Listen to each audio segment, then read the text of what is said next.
Hi, my name is David Nichols from Core Technologies, and in this video I will show you how to deploy a Qorus 4 virtual machine on Amazon AWS.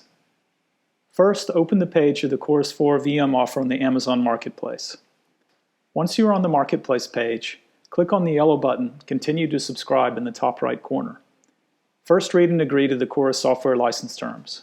To see the license terms, click on Show Details, and then scroll down and click on the link here. Please read the license terms, and if you agree, go back to the subscription page. Scroll up and click on the yellow button, Accept Terms, which should look like this. After that, a notification should appear for you in the top of the page saying that your request is being processed. Please wait for this to finish. Once this is done, click on the button in the top right corner called Continue to Configuration. Now you have to select some of the configuration options. The fulfillment option can be left as it is. Same with software version, as the latest version should be selected automatically. You should select the region where your VM will be deployed, however, so please do that. After you are done, click on the button Continue to Launch. Now you can select the launch options for the VM. In this video, I will show you how to configure the deployment using EC2.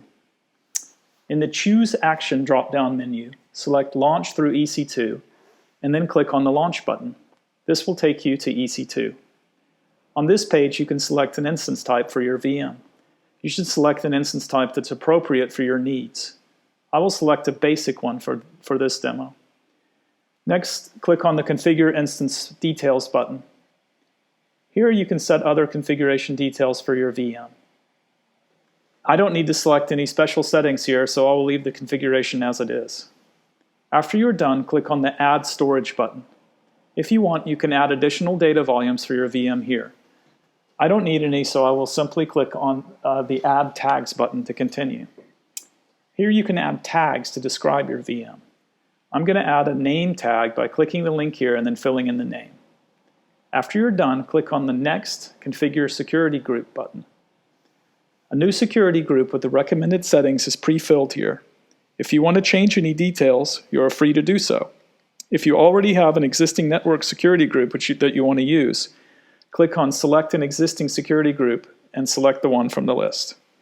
After you are done, click on the Review and Launch button. In this dialog, you can select the disk type that you want to use for the VM. You can select General Purpose SSD and Magnetic disk types. We recommended using SSDs. After you pick one, click on the Next button. Here you can review all the details of the VM again. Please check them, and after you are done, click on the Launch button. Now you need to select an existing key pair or create a new one. After filling in the name, click the Download button and save the key pair. You will need it later to connect to the VM via SSH. After you are done, click on the Launch Instances button. Now your VM is being deployed. Scroll down and click on the View Instances button. This will take you to the EC2 dashboard where you can see that your new VM is being initialized. After the instance has been launched, you have to initialize Qorus through our custom setup web page. Wait until the instance is running and copy its IP address to another browser tab. Add a colon and then the number 8000 after it and hit Enter. This will connect you to the Qorus setup web page. Scroll down to the bottom of the page and select the option where you agree with the license terms. Then click the Next button. Now you have to fill in some configuration details for Qorus. The first is the instance name, then the username for the administrator account, and the last step is the database configuration. If you want to use the PostgreSQL database built into the VM, which is suitable for development or demonstration purposes, you can leave the default option Built-in PostgreSQL DB selected and click Next. If you have your own database that you want to use for Qorus, select the option User-Provided Remote DB and then fill in the connection details for the database. Please note that for real production deployments, the database used by Qorus should be in a high availability cluster. First, you have to select the database type. Currently, only Postgres and Oracle are supported. Then you have to fill in the database name, host address, and optionally a port.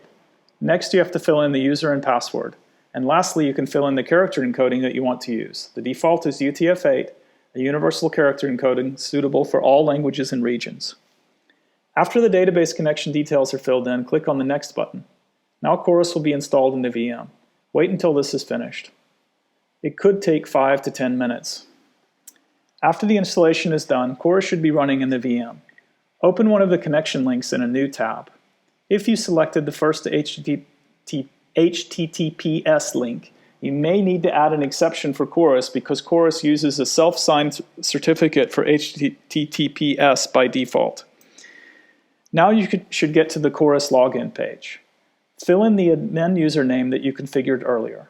As a password, you need the EC2 instance ID of the VM. So go back to the EC2 dashboard, find the instance in the list, and copy its instance ID. Now go back to the Qorus login page, put in the instance ID, and click Login. You should see the Qorus dashboard. Now you can start using Qorus. Thank you for watching this video. In case of any problems, navigate to support.qoretechnologies.com for support options, including the possibility for free support.